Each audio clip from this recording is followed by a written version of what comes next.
এবং ধর্মবাদী ফ্যাসিস্ট শক্তিকে প্রশ্রয় দিয়েছেন, তারা স্বীকার করেছেন যে তাদেরকে মোকাবেলা করার কোনো ক্ষমতা তাদের নাই। এটা দুঃখজনক।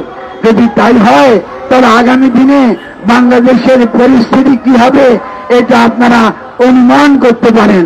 আপনারা, আমি দেখেছি আওয়ামী সরকারের অত্যন্ত নিরীহ ভক্ত, তাদেরকে পিটিয়ে আপনারা পুকুরে নামতে বাধ্য করেছেন, আহত করেছেন, আপনারা তাদের ক্ষতি করেছেন।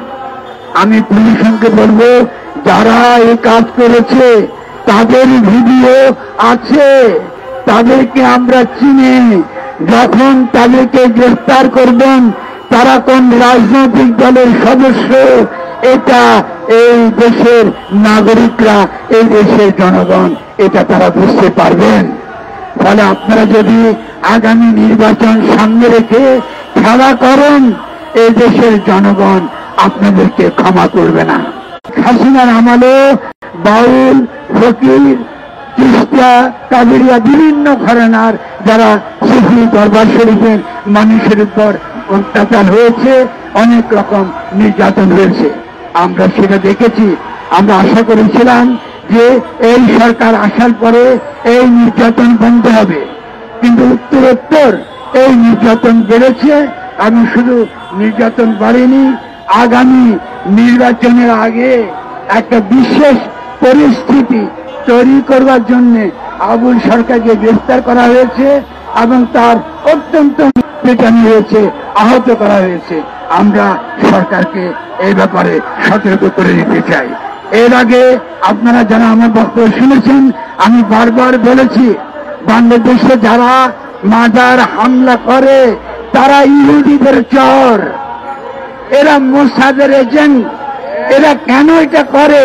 কারণ ইহুদি তত্ত্ব এখানে যেখানে, সেটা প্যালেস্টাইন হোক, আরব দেশে হোক, সেখানে ইসলামের ইতিহাসকে তারা মুছে ফেলতে চায়, তারা স্মৃতিকে মুছে ফেলতে চায়। আমাদের ওলিয়া আউলিয়া দরবেশ যাদের দ্বারা এই দেশে ইসলাম এসেছে, ইসলাম কায়েম হয়েছে, তাদের স্মৃতি চিহ্ন, তাদের মাজারগুলো আপনারা যারা ভাঙছেন, আপনারা যারা বাউলদের উপর হাত তুলেছেন, আপনারা কাদের চর, আপনারা কাদের পক্ষে কাজ করছেন আমরা এটা জানি, এটা আমরা অনেকবার বলেছি।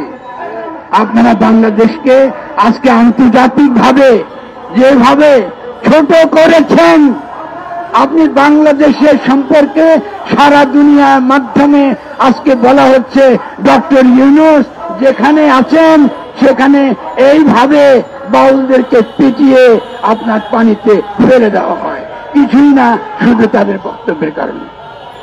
আজকে আপনি কি মনে করেন যে এই রাষ্ট্রের কোন মর্যাদা, বাংলাদেশের কোন মর্যাদা আন্তর্জাতিক ক্ষেত্রে আছে? এটা দেখিয়ে ভারতে প্রচার করা হয়, দেখো ইসলাম কত খারাপ, দেখো ইসলাম কিরকম নষ্ট ধর্ম। এরপরে তারা মুসলমানদেরকে আক্রমণ করে, এরপর গিয়ে তারা কাশ্মীরে গিয়ে তারা নির্যাতন করে। মুসলমান সর্বত্র বরণযোগ্য। এর আগে সন্ত্রাসের বিরুদ্ধে যুদ্ধে মার্কিন যুক্তরাষ্ট্রের নেতৃত্বে আমরা দেখেছি কিভাবে কেউ ইসলামের পরিচয় দেওয়ার ফলে তাকে সন্ত্রাসী বলে, তাকে বিভিন্ন রকম অভিযোগে অভিযুক্ত করে তার উপর অত্যাচার হয়েছে। এখন সেই একই কায়দা শুরু হয়েছে বাউলদের উপর আক্রমণ চালাবার মধ্য দিয়ে, মাজারকে আঘাত করার মধ্য দিয়ে। এটা আমাদের কাছে গ্রহণযোগ্য নয়, এটা কোন নাগরিকের কাছে গ্রহণযোগ্য হতে পারে না। আমরা আজকে বারবার বলেছি যে 4 ঘন্টার ভিডিও যেটা আছে আপনারা যে কেউ দেখতে পারেন। আমাদের এখানে দীর্ঘ সাংস্কৃতিক ঐতিহ্য, পালা একটা সাংস্কৃতিক ফর্ম, এর মধ্যে দুই পক্ষ বিভিন্ন পক্ষাবলম্বন করে তর্ক বিতর্ক করে। আমি আইন শৃঙ্খলা বাহিনী যারা দায়িত্বে আছেন তাদেরকে বলেছি, যদি আওয়ামী সরকারের কোন ভাষা, কোন বক্তব্যে আপনারা কষ্ট পেয়ে থাকেন, আমরা সমস্ত বাউল ফকির দরবেশদের পক্ষ থেকে ক্ষমা চাইছি।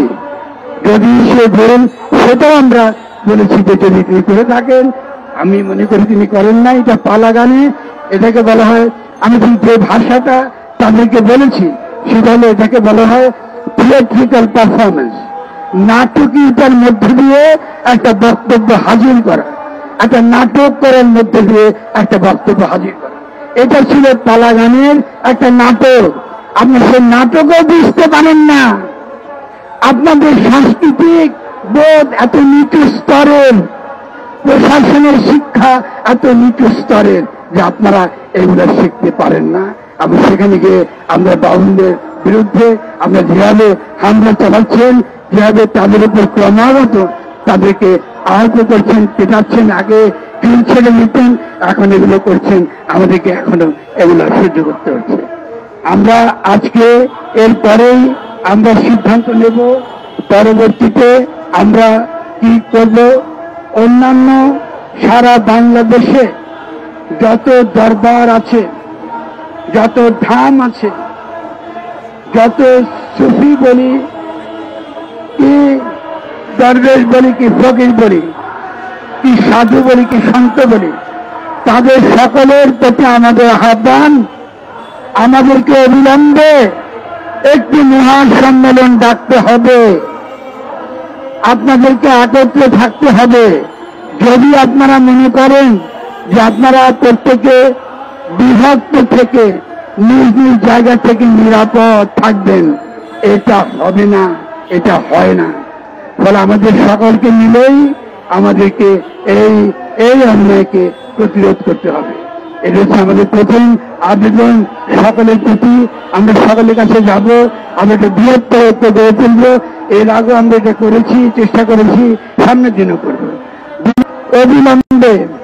অবিলম্বে সারাদিন ব্যাপী কে 2 কিংবা 3 দিন ব্যাপী শহীদ মিনারে বা যে কোনো জায়গায় আমরা যারা বাউল জায়গা থেকে বিভিন্ন ঘরানা, ফকির ঘরানা, বাউল ঘরানা থেকে আমরা যারা কাজ করছি দীর্ঘকাল ধরে আমরা থাকবো। আমি সেখানে বাংলাদেশের জনগণের যদি এই ধারা সম্পর্কে কোনো বিভ্রান্তি থেকে থাকে সেটা আমরা ব্যাখ্যা করব।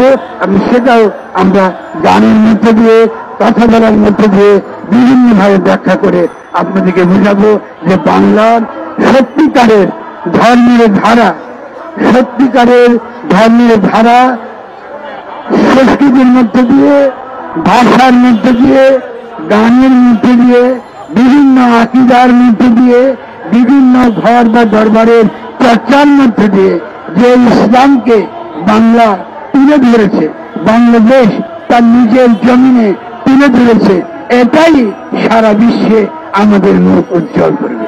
ফলে আমাদের দ্বিতীয় যে বিশ্বাস যে আমরা অতি সত্তর একটি অনুষ্ঠান করব শহীদ মিনার বা যেখানে আমরা অনুমতি পাই, এবং আমরা আপনাদেরকে অন্তত বোঝাবার চেষ্টা করব যে কিভাবে সত্যিকার অর্থে বাউল ধারা কি বলে ধর্ম সম্পর্কে, তাদের মন্তব্য কি।